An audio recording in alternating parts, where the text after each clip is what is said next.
ہمارا سارا railway system کا برا حال ہے.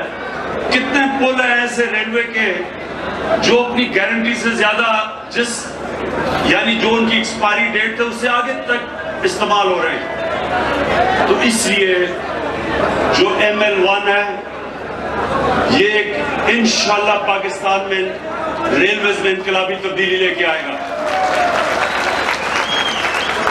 چائنا اس وقت دنیا میں ریلوے ٹیکنالوجی میں سب سے آگے ہے. یہ سوچیں کہ کراچی سے لے کے پشاور تک 8 گھنٹے میں سفر ہوگا ریلوے کا. 8 گھنٹے میں سوچیں کراچی سے لے کے پشاور تک 8 گھنٹے میں ٹرین پہنچے گی ML1 کے بعد. تو عام آدمی کو سوچے کتنا فائدہ ہوگا. تو پہلے عام آدمی کو فائدہ ہوگا اور دوسری کہ جو فریٹ ہے جو ہم یہ سڑکوں کو اپنی بار بار تباہ کرتے ہیں کیونکہ سارا سڑکوں کے اوپر ہمارا فریٹ چلتا ہے. ریلوے ساری دنیا میں وہ ایک ادارہ ہے جو کہ ساری دنیا میں سب سے زیادہ فریٹ ریلوے پہ چلتا ہے اور وہ ماحولیات کے لیے بھی اچھا ہے. اس لیے یہ جو ML1 ہے یہ ہر طرح آگے اس ملک کو ہر طرح فائدہ دے گی. میں شیخ صاحب تیسری چیز بات کرنا چاہتا ہوں. یہ آپ نے مجھے بڑی اچھی خبر سنائی کہ ریلوے کے اندر ہم خسارہ کم کر رہے ہیں. ریلوے کا 5 ارب پچھلے سال سے اب تک 5 ارب روپیہ آپ نے زیادہ پیسہ بنایا ریلوے کے لیے اور خسارہ کم کیا ہے. اس کی تو میں آپ کو مبارک دیتا ہوں. لیکن میں یہ جو آپ کو اب بات کہنا چاہتا ہوں شیخ صاحب یہ میں آپ کے لیے نہیں PIA کے لیے بھی یہی میں بات کروں گا. وہ یہ کہ ریلوے کو اب مقابلہ کرنا ہے پرائیویٹ سیکٹر کے ساتھ. اب تک ہمارا جو گورنمنٹ کارپوریشنز ہیں وہ نقصان کرتے رہے. تقریباً 500 ارب روپے کا ہر سال ہمارا گورنمنٹ کی کارپوریشنز نقصان کرتے ہیں. یہ نقصان کون اٹھاتا ہے؟ پاکستان کی عوام. آپ کے ٹیکس کے پیسے سے یہ نقصان پورا ہوتا ہے. تو ہم یہ چاہتے ہیں کہ ریلوے کو اب آپ ایک اس طرح کا ادارہ بنائیں اور PIA کو انشاءاللہ جو مقابلہ کرے پرائیویٹ سیکٹر کے ساتھ. اور ریلوے ایک ایسا ادارہ بنے جس کے اندر سب کو, اور میں ریلوے کے مزدور جو ریلوے کے انجینئرز میں سب کو آج کہنا چاہتا ہوں کہ آپ کو یہ سمجھنا چاہیے کہ میری گورنمنٹ کسی قسم کی ہم نہ سفارشی سسٹم لے کے آئیں گے. کوئی کرپشن ہو ہم اپنے سارے اداروں کو کہہ رہے ہیں کہ کوئی بھی کرپشن کوئی بھی کرے. میرا جو پرائم منسٹر ہاؤس میں پورٹل کمپلینٹ سیل بنا ہوا ہے, کوئی بھی کرپشن ہو وہاں بتائیں اور میرا کام ہے اس کرپٹ کے خلاف ایکشن لینا. تو ہم اپنی پوری کوشش کر رہے ہیں. میں چاہتا ہوں کہ ریلوے کا سٹاف بھی پوری کوشش کرے اور اس ریلوے کو ایسے چلائے جیسے اپنی گاڑی آپ چلاتے ہیں, جیسی اپنی کار کی آپ فکر کرتے ہیں, اس طرح پاکستان ریلوے کو چلائے. اور جو ہم نے خسارہ پورا کرنا ہے شیخ صاحب, جو آپ نے ریلوے کی زمینیں جن کے اوپر قبضے ہوئے تھے جو آپ نے چھڑائی ہیں, اس طرح جتنی بھی ریلوے کی زمینیں ہیں ان کو انشاءاللہ ہم کمرشل کریں گے, بیچیں گے, اور جو بھی ان سے پیسہ آئے گا وہ آپ کا خسارہ پورا کرنے پہ جائے گا, جو کہ ریلوے کا اتنا بڑا خسارہ ہے. اس وقت مجھے یہ فخر ہے کہ ہماری حکومت نے اربوں روپے کی سرکاری زمینوں پہ جو قبضے ہوئے تھے وہ ہم نے چھڑوائے ہیں. اور انشاءاللہ اگلے ہفتے ہم ساری قوم کو بتائیں گے کہ کتنا پیسہ ہم نے اس قوم کا بچایا ہے. بڑے بڑے قبضہ گروپ نے جو سرکاری زمینوں کے اوپر قبضہ کیا ہوا تھا. اب میں جو آخری بات کرنا چاہتا ہوں وہ یہ کہ ہمارا اس حکومت کا سب سے بڑا جو چیلنج ہے وہ یہ کہ پاکستان کو ایک فلاحی ریاست بنانا ہے. فلاحی ریاست کے لیے میری سب سے بڑی کوشش یہ ہے کہ ہمارے جو بھی ہماری پالیسیز بنے ہیں وہ ہمارا کمزور طبقے کو اوپر اٹھائے. تو اس کے لیے ریلوے ایک حصہ اس کا. ریلوے کے اندر کیونکہ عام آدمی سفر کرتے ہیں ہمارا پورا زور ہوگا کہ ریلوے کو آپ اٹھائیں. اس کے اندر 65 سال کے لوگوں سے کی عمر پہ کنسیشن ہے. 75 سال کی عمر مفت ٹریول کر سکتے ہیں ریلوے کے اوپر. اور اس کے لیے بھی شیخ صاحب آپ نے جو احساس پروگرام میں پلیٹ فارم میں خواتین کے لیے سٹالز بنائے ہیں ریلوے اسٹیشنز کے اوپر تاکہ ان کو نوکریاں مل سکیں, وہ اپنے سٹال چلا سکیں. یعنی ساری چیزیں جو ہم نے کرنی ہے اس پاکستان میں, ہماری ساری پالیسی ہوگی ہم نے نچلے طبقے کو اوپر اٹھانا ہے. پاکستان کی تاریخ کا سب سے بڑا پیسہ ہم نے احساس پروگرام میں 190 ارب روپیہ رکھا ہے. اس کے اندر ہم قرضے دے رہے ہیں نوجوانوں کو. سب سے زیادہ پاکستان کی تاریخ میں نوجوانوں کو قرضے دے رہے ہیں, ہنر سکھا رہے ہیں, اپنی بزنسز سیٹ اپ کریں. پاکستان کی تاریخ میں سب سے زیادہ اسکالرشپس دے رہے ہیں. 50,000 اسکالرشپس دے رہے ہیں نوجوانوں کو تاکہ وہ ہائر ایجوکیشن پہ جا سکے.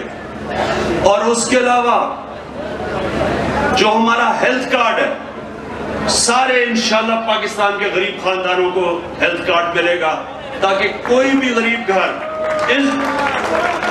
اس کو یہ فکر نہ ہو کہ وہ اپنے بچوں کا علاج یا اپنے علاج نہیں کروا سکتا اگر بیماری ہو. ہمارا جو اب ہاؤسنگ شروع ہو رہا ہے اور انشاءاللہ اس سال شروع ہو گئی بنانے, کیونکہ ہمیں کئی رکاوٹیں آئی ہوئی تھی قانونی طور پہ. اس سال ہم اپنی جو 50 لاکھ گھر بنا رہے ہیں جس میں سے ایک عام آدمی گھر خرید سکتا ہے اور قسطوں میں گھر خرید سکتا ہے. یہ پہلی دفعہ پاکستان میں ہوگا. اس کا سارا مقصد ایک تو یہ ہے کہ عام لوگوں کو, تنخواہ دار لوگوں کو ان کے پاس یہ ہو کہ ہمارے نیا پاکستان ہاؤسنگ سوسائٹی کی وجہ سے ان کو گھر مل سکے اور قسطوں میں وہ لے سکیں. جو ابھی تک آپ کیش ہے تو آپ گھر لے سکتے تو نہیں خرید سکتے. اس کے علاوہ یہ جو ہماری ہاؤسنگ کیمپین ہوگی, اس سے 40 انڈسٹریز اس کی وجہ سے چل پڑیں گی, جس کا مطلب نوکریاں ملیں گی لوگوں کو, جس کا مطلب روزگار ملے گا. اور یہ ہے ہمارا پروگرام اس سال کا ہاؤسنگ کا. اس کے علاوہ ہم انڈسٹریز جو بند پڑی ہیں ایک نیا ان کے لیے پروگرام لے کے آ رہے ہیں سکھ انڈسٹریز کو اٹھانے کے لیے تاکہ اس میں بھی نوجوانوں کو روزگار ملے. لیکن جو ہمارا جو احساس پروگرام ہے اس میں جو مجھے سب سے زیادہ خوشی یہ ہے کہ ہمارے نچلے طبقے کے لیے اب کارڈ بنا رہے ہیں, ان کو ڈائریکٹ پیسے بھی ملیں گے. یوٹیلیٹی سٹور سے جا کے وہ ایک مہینے کا راشن بھی لے سکتے ہیں. اور یوٹیلیٹی سٹورز کے اندر ہم نے چیزیں سستی کی ہیں. ہم اور 6 ارب لگایا ہے, اور بھی پیسہ لگائیں گے تاکہ تنخواہ دار لوگ جا کے سستی چیزیں, جو بنیادی چیزیں ہیں, آٹا, گھی, چاول, دالیں, یہ جا کے یوٹیلیٹی سٹور سے لے سکے سستی قیمتوں کے اوپر. سارا 2020 میں انشاءاللہ ایک ہم نے نوکریاں اپنے نوجوانوں کو دینے کے لیے ساری پالیسیز بنانی ہیں, اور دوسرا ایک احساس پروگرام سے نچلے طبقے کی ہر قسم کی مدد کریں گے تاکہ نیچے سے لوگوں کو ہم اوپر اٹھا سکیں. اور انشاءاللہ 2020 وہ سال ہوگا جس میں پاکستان اپنے مقصد کے لیے, جس کے لیے بنا تھا, ایک فلاحی ریاست کی طرف ایک عظیم قوم بننے کے لیے 2020 وہ سال ہوگا. بہت بہت شکریہ.